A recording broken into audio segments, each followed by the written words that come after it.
দেখলাম শুধুমাত্র একটা নারকেল পড়ে আছে আর সাথে ছিল সুজিও, তাই ভাবলাম আজকে এই রেসিপিটা তোমাদের সাথে শেয়ার করি। এই রেসিপিটা প্রায় সময় সিজনেই খাওয়া হয়, বাট আজকে খুবই ইজিভাবে দেখাবো যাতে তোমরা যে কোনো সময়টা বানিয়ে ফেলতে পারো।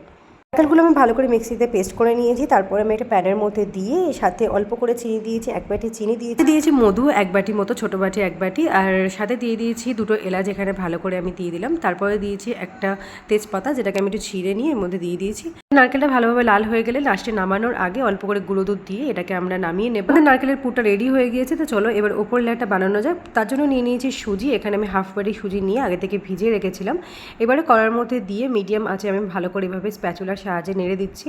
আর আমার গলার অবস্থা খুবই খারাপ, কারণ এখন ঠান্ডা গরম যা ওয়েদার বাইরে চলছে, আমার তার জন্য ঠান্ডা লেগে গেছে, তো আমার গলার ভয়েসটা একটু চেঞ্জ হয়ে গেছে। ময়দা সুজিটাকে ভালোভাবে মিক্স করে নিয়ে আমি কড়া থেকে নামিয়ে এভাবে একটা প্লেটের মধ্যে রেখে সেটাকে ভালো করে ময়ান দিয়ে নিচ্ছি হাতের সাহায্যে। অল্প করে তেল ইউজ করে নিলাম। এই যে দেখো খুব সুন্দর একটা সফট ডো তৈরি হবে। ডোটা যতক্ষণ ঠান্ডা হয়েছে ততক্ষণ আমি একটা প্যানের মধ্যে নিয়ে নিয়েছি চিনি। এখানে আমি ছোটো বাটির এক বাটি চিনি নিয়ে একটু ভালো করে ক্যারামেল করে নেবো। তারপরে ক্যারামেল প্রপারলি কালার চলে আসলে অল্প করে আমি জল দিয়ে ভালো করে নাড়াচাড়া করে নিচ্ছি। আমি দুধটা অল্প অল্প করে এর মধ্যে ঢেলে দেবো। এখানে আমি পিওর গরুর দুধ ইউজ করেছি। আর জলটা দেওয়ার কারণ হলো যখনই আমরা ক্যারামেলের মধ্যে ডাইরেক্ট দুধ ইউজ করি না, দুধটা ফেটে যায়, দুধটা প্রপারলি কেটে যায়। তো তোমরা এটা করে দেখতে পারো। প্রথমেই জল দেবে অল্প করে, দিয়ে তারপরে তোমরা দুধটার মধ্যে অ্যাড করতে পারো।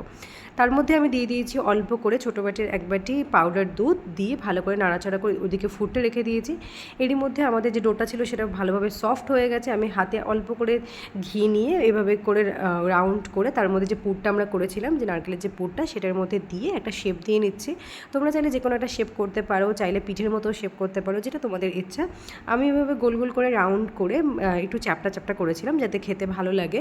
আর প্রথমে ভেবেছিলাম গোল গোল করবো, তারপরে একটু চ্যাপটা চ্যাপটা করে নিয়েছি। যে দেখো পুরটার মধ্যে দিয়ে আমরা সবগুলো করে নেব। তো লাস্টে এই যে দেখো আমি দেখিয়ে দিচ্ছি আমার কতগুলো পুর হয়েছে, বাকি আমি সাইড করে রেখেছিলাম ভেজে খাওয়ার জন্য। এই যে দেখো এবারে চলো পুরটাকে আমরা দুধের মধ্যে ইউজ করবো। আর সাথে দেখালাম আমি একটা নারকেল পিঠের মতো শেপ বানিয়েছি, যেটা আমি একদমই পারিনি, যেটাতে আমি জিরো। যাই হোক, তো এবারে আমি একে একের মধ্যে দিয়ে দিলাম, দিয়ে একটু মিডিয়াম হিটে আমরা একটু ফোটাবো, জাস্ট 2 থেকে 3 মিনিট, বেশি না।